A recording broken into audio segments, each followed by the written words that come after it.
Hello, everybody. Get started now. My name is Olivia Leonard, and I am the Marketing Coordinator at Information Management Services. I would like to thank everyone for coming to join our webinar today. So this is our first webinar this year of many that we're going to be having. And I'd like to take a minute to introduce our presenters today. From Kodak Alaris, we are joined by Bob Andreone. Bob is going to be discussing how Kodak is handling this conversion and upgrade promotions that Kodak has to offer. And from Information Management Services, we are joined with Tim Stevens.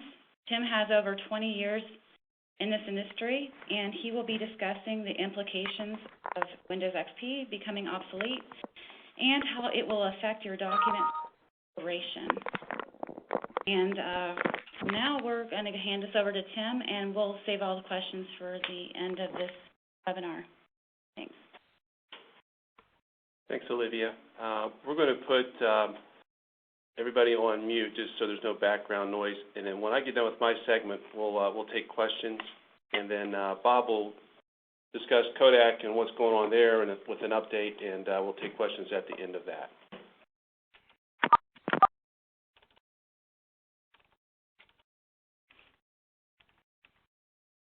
Okay, maybe we won't mute. So let's just get started. Welcome. Thank you all for attending. We know it's a busy time, and so we appreciate you being with us. Here's just a quick agenda. We really hope to keep these to 40 minutes or so that, again, we want to provide useful information to our customers and, not take up your whole day. So getting started, just quickly about IMS. Most of you have done business with us. We have now been in business for more than 30 years. We are one of Kodak's top 5 imaging resellers here in the U.S. We have the national coverage. We provide service and service contracts for customers all around the country. We really are document and data capture focused. So, we're really heavily invested in the front end of a customer's scanning process, from the scanners to software to maintenance. And we also acquired last year Microimages out of Texas so that we could also provide a full maintenance solution with all the supplies and consumables that you use with your equipment. We have extremely high customer retention. We do strive every day to do the right thing for our customers, and knowing that we want them to be our longtime business partners. And that's really the kind of relationship that we want to have with you.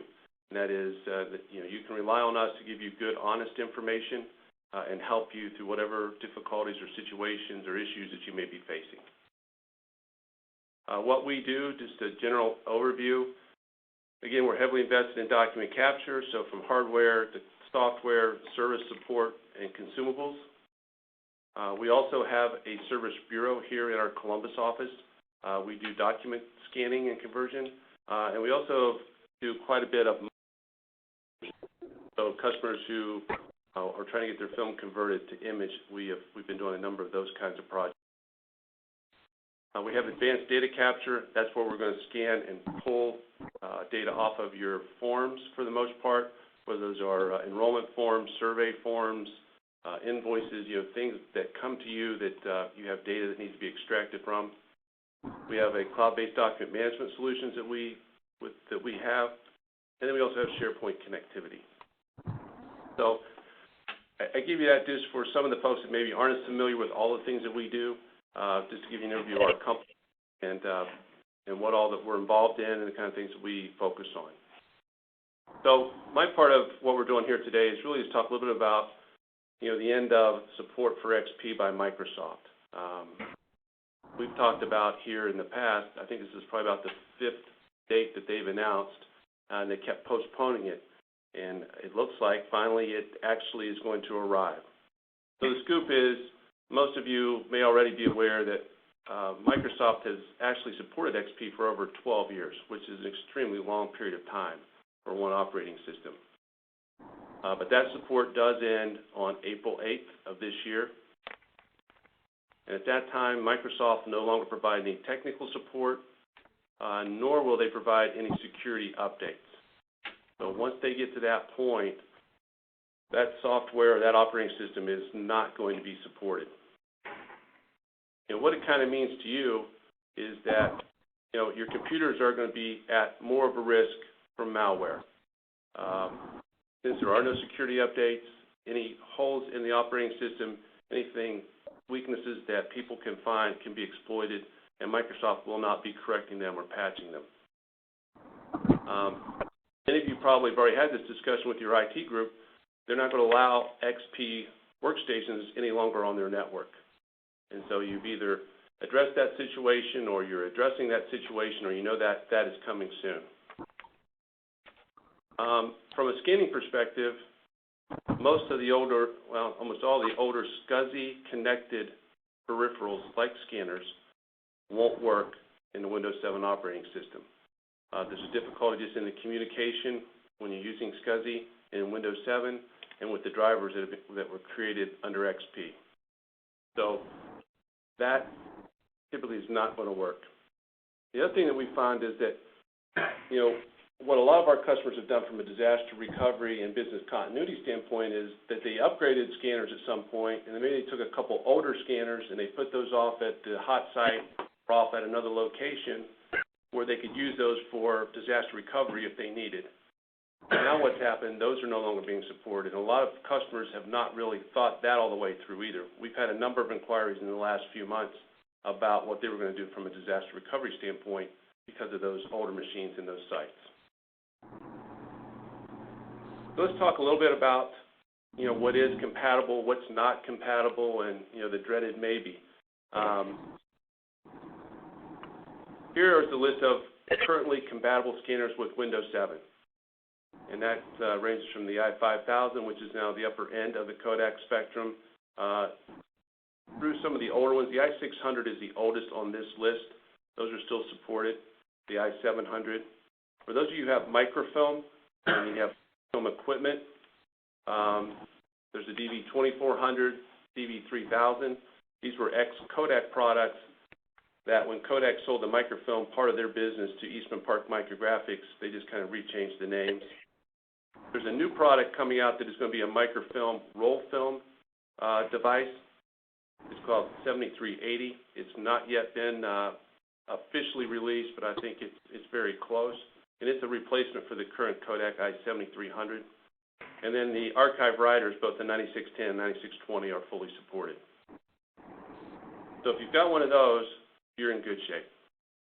If you have one of these, you're in not so good a shape, because none of these scanners nor any of these microfilm scanners are going to be supported in Windows 7 now or ever.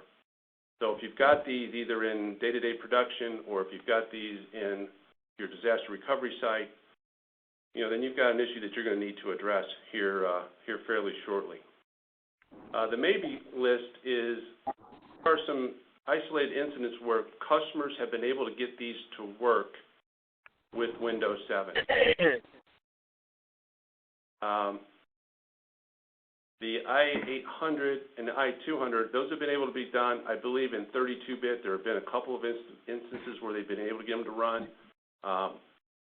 So it is possible. We have had no luck here at getting the i800s to run with Windows 7. And we've tried because we have a number of customers who are trying to do that. Likewise, there's a couple microfilm devices out there that will run if they're the right version and they have the right version of the software. So that we'd have to have more of a specific discussion with you to help you understand whether or not your DSV 2400 or your old Kodak archive writer, the old 4800 writer, would work or not. So that's kind of where we are today from a compatibility standpoint. So moving forward, what are kind of some of the options? If you're going to have to stay on XP for whatever reasons, budgets and all those kind of things, there are some things that you can do to try to mitigate your exposure. One is you can try to create a private network for your scanning devices. We have had a customer do this where they've really taken the scanning portion off of their main network, so they're limiting the exposure of those workstations to the outside world. The second thing that you can do is you can eliminate all of the email, internet connectivity, all those things from those workstations. You know, the biggest risk that you have with XP is getting some kind of malware, some kind of virus that's brought in, you know, either by surfing the web or attachments in an email or, you know, something like that. So if you can cut off that connectivity, that certainly helps limit the risk to you. You certainly need to start to develop your upgrade strategy. You know, the problem that you're going to also start to face with these older devices with XP is that the manufacturers of those devices, being Kodak or Fujitsu or whomever, you know, at some point they're going to probably start to say that if you're not running in Windows 7, you know, we just can't support that equipment. We don't know what the problem is, if there's connectivity issues, driver issues, whatever there are. There's just no way for them to continue to support it. So you do need to develop what your upgrade strategy is going to be.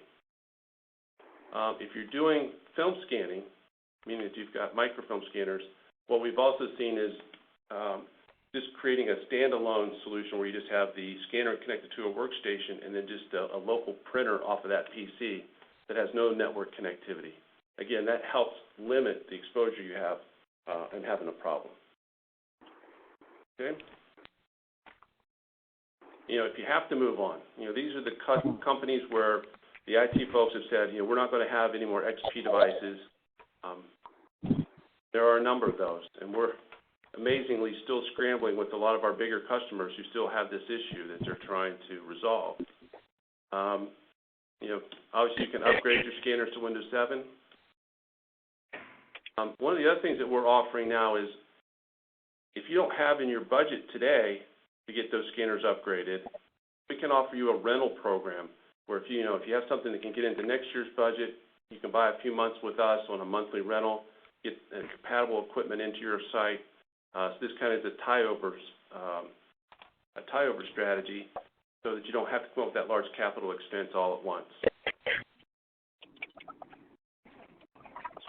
You can look to outsource your disaster recovery, business continuity equipment and readiness. We do this for a number of our customers. I know there's other services available where we can maintain current scanners here as DRs and then get them to your hot site in the case of a disaster, or we can maintain equipment at your site's disaster recovery site as well. Film users, you may look at the conversion project.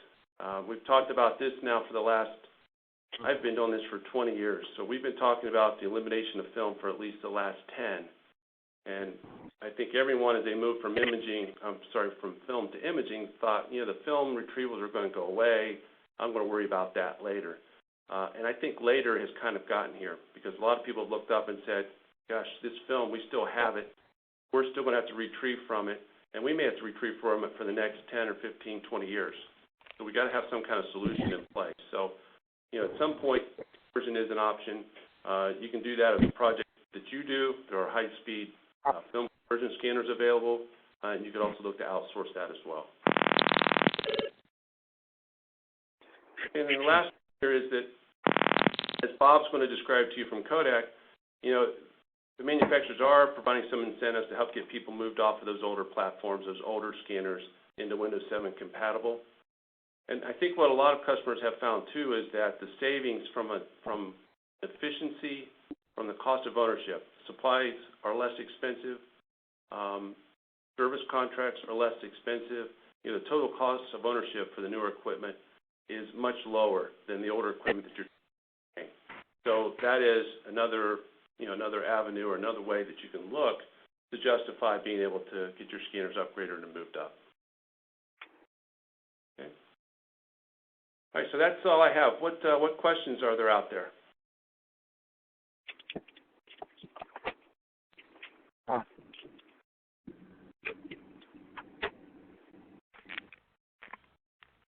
Anybody? That good of a job? All right. So with that, I'm going to introduce Bob Andreoni. Bob is the regional, I'm not sure what Bob's new title is, but the regional manager, in my mind, for the Kodak Alaris company. Bob's going to give us an update on kind of where Kodak is and what's new and kind of what some of the things that they're doing along these lines. So, Bob? Great. Can you hear me? Yes. Okay, good. Tim's going to drive these slides from his side, but I'm Bob Andreoni from Kodak Alaris, which you guys are, that itself might be a new term for you, the Kodak Alaris. We used to be Eastman Kodak Company, and we'll go through that here in a second, but rest assured it is pretty much the same people, the same products that we've always had for the last, 80, 90 years kind of thing. So go ahead and click, Tim. Thanks. One more. Go ahead and click through this as this slide builds. But Kodak Alaris was basically born as a brand new company. It was born September 2013, so we're pretty much 6 months old at this point in time. One more time, please, in terms of clicking. But basically what they did is we removed 2 operating divisions within Eastman Kodak Company and took them out and built them under its own company, and we named it Kodak Alaris. So this is a worldwide company, about 4,700 people working for it. These are the same 4,700, by the way, that used to work for Eastman Kodak Company. We are about $1.5 billion in assets, so we are incredibly strong from a financial standpoint. We're independent. We are not a publicly traded company. So they basically took 2 of the stronger businesses within Eastman Kodak Company and basically stood them up on their own and said, here you go. You're in business. So we're excited about that. We have a lot to do, if you can imagine, starting up its own business. We don't have a lot of things that businesses of our size do, like IT systems, for instance, and accountants and all the normal business type functions. So we're doing a lot of infrastructure building right now. But the good news is we still manufacture, we still sell, we still service all of the products that we have in the past. And on the document imaging side, that's pretty much document scanners, the software that drives it, as well as the technical services and the support for those products as well.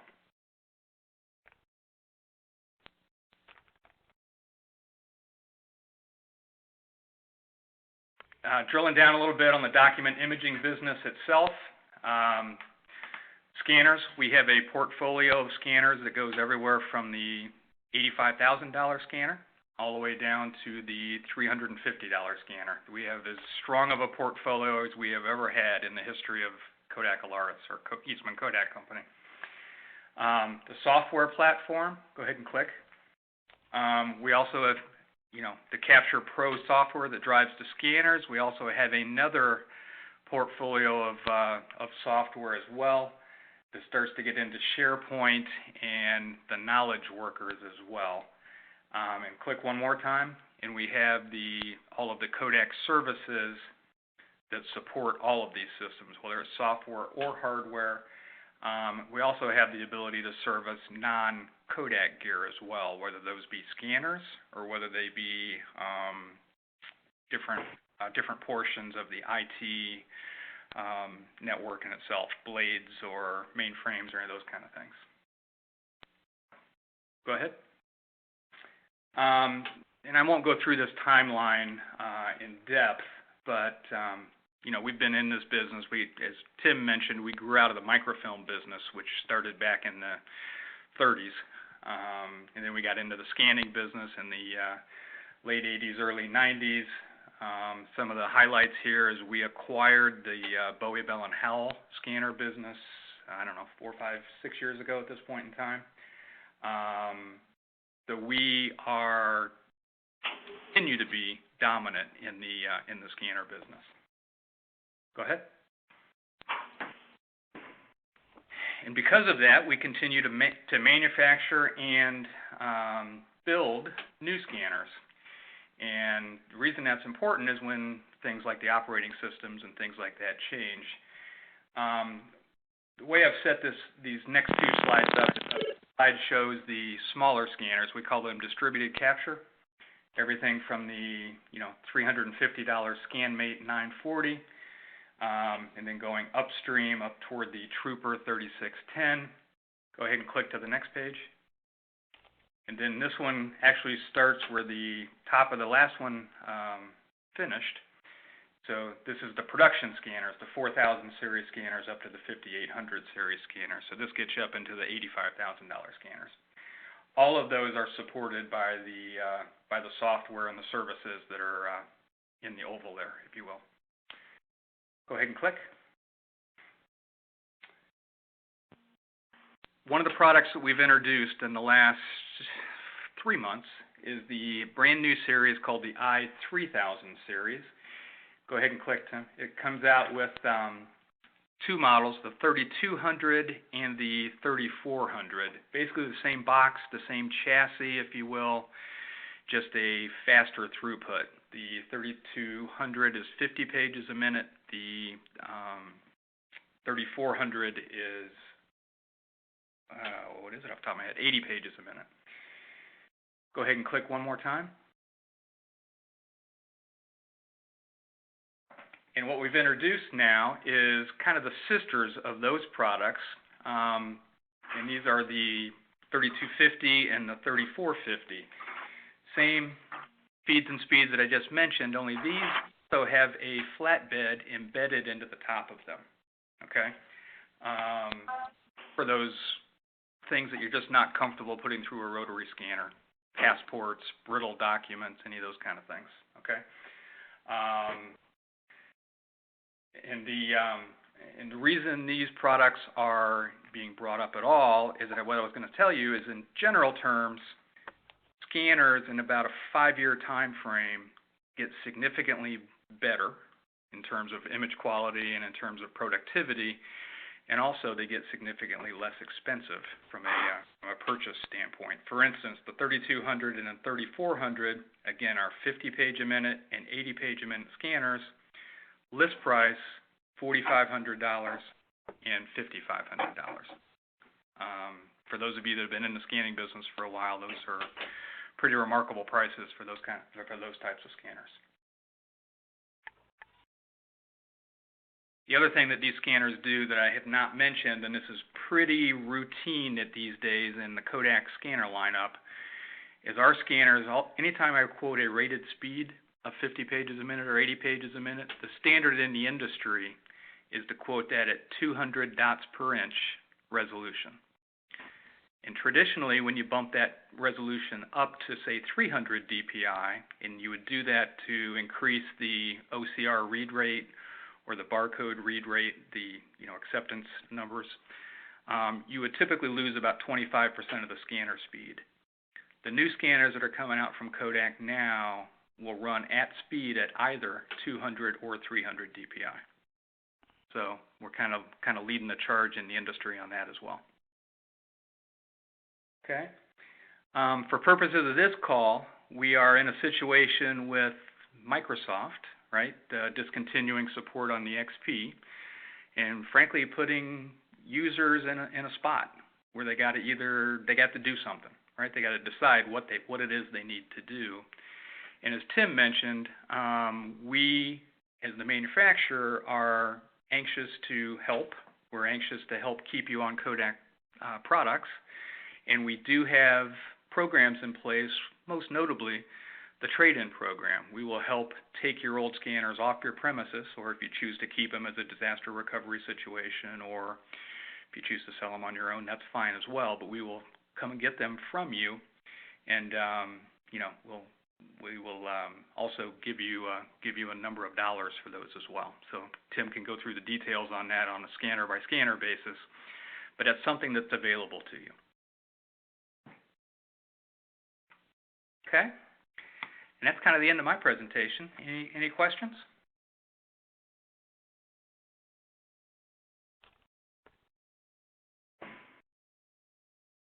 Wow. Okay. Oh, it's a tremendous job. Thank you. Thanks. So as Bob said, one of the things that Kodak has done is they've come out with a special trade-in promotion. They, in essence, are going to be doubling the program as far as the value that they will give you for your current scanner trading in on the new scanner. So those numbers can be pretty lucrative depending on what level of scanners that you are purchasing, but it does help make that, the ROI on that look a lot better. If you've got the older machines that are using lamps or anything like that today, none of the new scanners use replaceable lamps by the customer, so most of our clients have found, thousands of dollars of savings just on those lamps over the course of a year or two. So there are a number of good reasons to look if you're interested, and we're happy to help you. If you have specific questions about different models or what's available or what the trade-in promotion looks like, let us know. We'll be happy to get that information for you. Well, thank you very much. Okay. Thank you all. We greatly appreciate you joining us in your business. Have a great afternoon. Thank you.